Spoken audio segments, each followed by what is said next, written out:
Hello everyone and welcome to another How Loose Sees It review. This evening I am reviewing Sprawlopolis, published by Button Shy Games and designed by Stephen Aramini, Danny Devine, and Paul Kluka. And this is an excellent cooperative game, solo game. You can play this with other players as well. But these names may sound familiar. They did an excellent, one of my absolute favorite wallet-sized, kind of micro-style games called Circle the Wagons. This is an excellent two-player game that they designed. So it takes a lot of similarities as far as kind of the concept here, 18 cards and everything. I really enjoyed Circle the Wagons. Great two-player game. Highly recommend that one. So I was excited to have the opportunity to review Sprawlopolis from them and see this kind of cooperative style or solo game that they produce. So Sprawlopolis, made from 18 cards, just like Circle the Wagons there. But Sprawlopolis is just that. It's a cooperative game where you can play up to, I think they say four people. I primarily play this as a solo game though, but really have enjoyed Sprawlopolis. So you get this very nice, simple little wallet to stick the cards in. Great production quality on the cards and everything. You have some instructions that fit nicely inside there as well. And like Circle the Wagons, I'm just kind of blown away by the use of the 18 cards, right? So 18 cards is very minimalistic. The fact that this is can create a card game that provides a lot of replayability and a lot of tough choices in every single game, and have it just vary and be so different each game, I think is just an amazing feat. So what you have here is 18 cards. Each card here, you'll notice, has one of the 4 different terrain types or types within the city. So we have, parks, we have industrial, and then we kind of have the city centers, and then we have residential zones. And so we have the different zones, and each card has one of each of these zones. Okay, so each of the cards has one of each of the zones, but what the layout is different is how they're broken up on the card, and you'll notice roads on each of these. And so each of these will have 1 or 2 roads and kind of split up, and that is really adds more of the variation in the cards. You'll notice in the roads, seeing that every card has each zone on it. But the gameplay is very simple. You're going to go ahead and shuffle up these 18 cards, and then you're going to randomly pick over 3 of them, like so. And this is going to give you how you're going to score your game. Additional scoring, end game scoring. Plus, it's also going to show you just how many points you are trying to get to win the game. Okay, so in this one, all you have to do is you're going to add up these numbers in the circles there. So in order to win this game, 9 to 11, 25, I need to get 25 points at the end of this game or more, and I win. If I don't hit the 25 mark and I get 24 or less, I'm gonna lose the game. Okay, so it gives you really this strategy for the game, and that's where a lot of the variation for Sprawlopolis comes in, right? Because you have 18 different cards here that are all unique. in both sides, but unique scoring. And you have 18, you're choosing 3 each time. So that provides a lot of replayability, variation within the games that you're playing. Let alone, then after you do that, you're going to take the top card, and that's going to be your starting card. So that's another variation that you're going to have within the game. You know, even if you have the same 3 scoring cards, you're going to have maybe a different starting card, and you're going to have a different starting hand of 3 cards. So you're going to draw 3 cards into your hand. And then I need to choose one of these. I can see what's upcoming, so I can see another card that's going to come into my hand after I play one. The rules are very, very simple. Basically, you need to play 1 card to the tableau here, making up the city. The cards have to be played in the same direction, so horizontally. I cannot play cards like this. That would be an illegal move there. So I need to make sure that they're all played this way, but I can rotate the cards. The cards do need to be played so that at least one of these squares is sharing one side. You know, this is legal, this is legal. I also can overlap cards, so I can go ahead and cover up one of the squares, 2 of the squares. You can even cover up an entire card with a card if you would do that. So very, very open there. The only thing you can't really do right is I can't do it diagonally adjacent, so I can't play a card like that. Again, it must share at least one side of these zones. Okay, so you know, once I play that there, I'll draw the next card into my hand and go from there. You're going to continue this until you have all the cards and you've played all of the cards, all 15 cards that are not, you know, displayed for the scoring. You're going to play all 15 into this big city.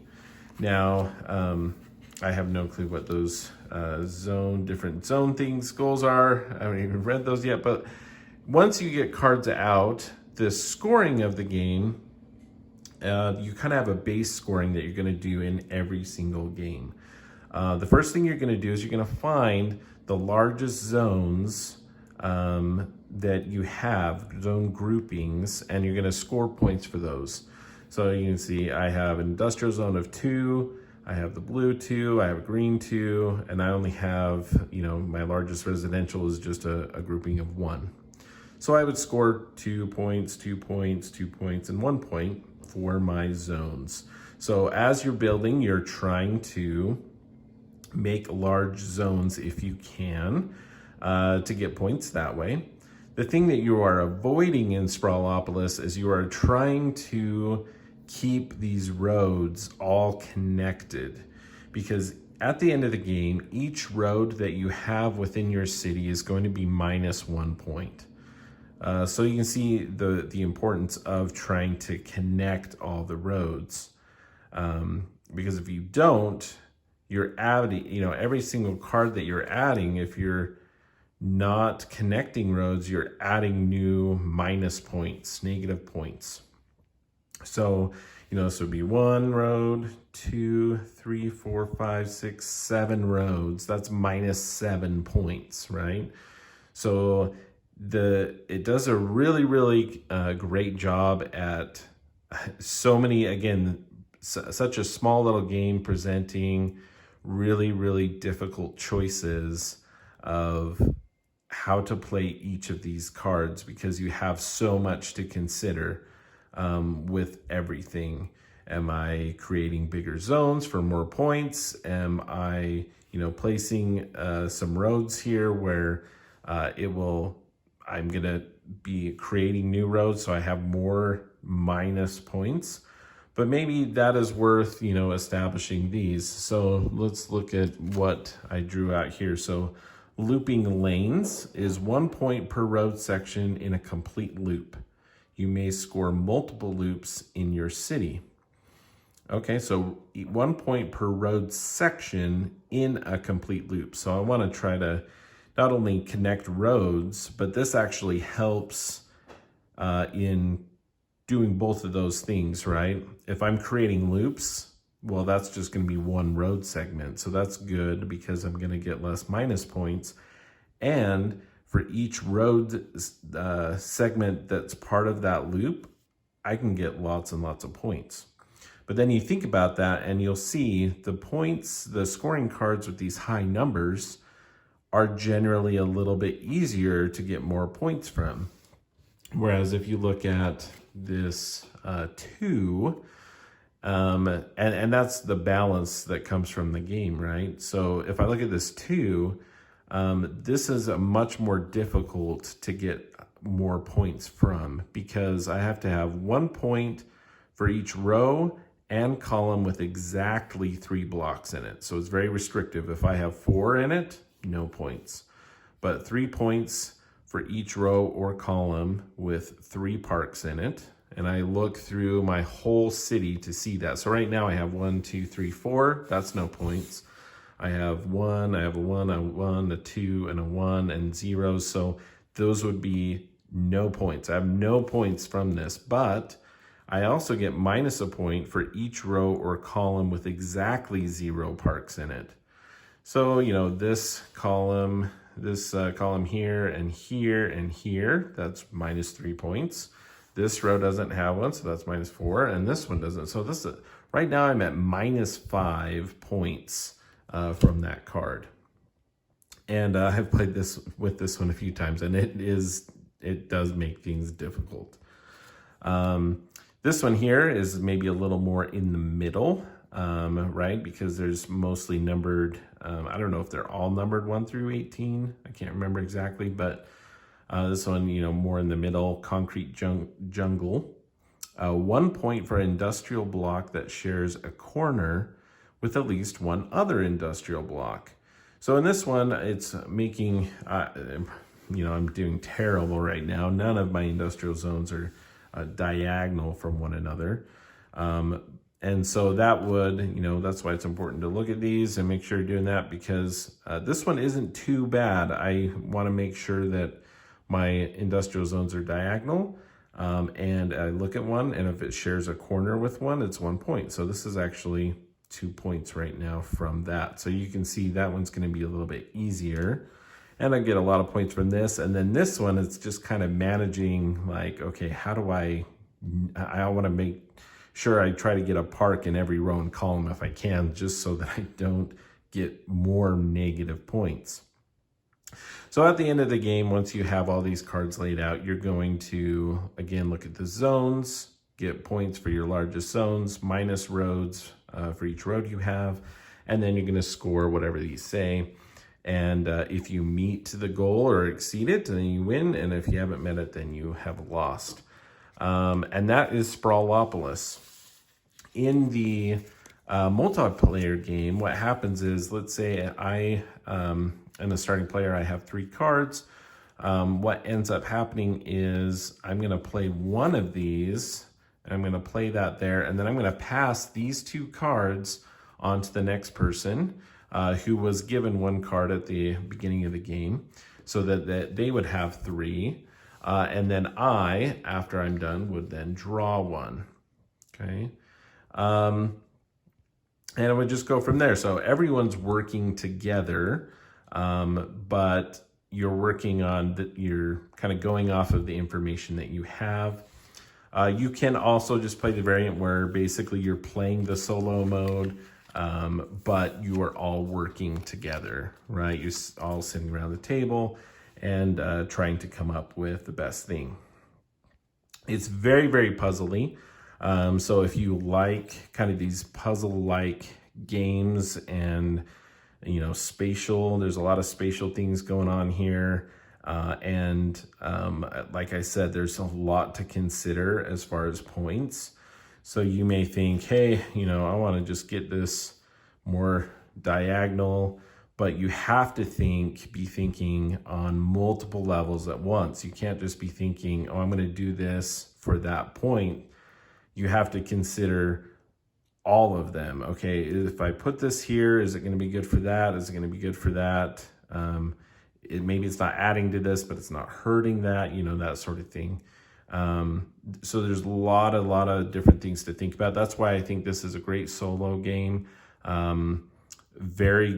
You know, I think of the different solitaire games, you know, Onirum, or even just like solitaire and those sort of things where you're given choices from the deck of cards that comes out. And I think this just does that sort of thing extremely well in that solitaire aspect. And it's just a really fun puzzle.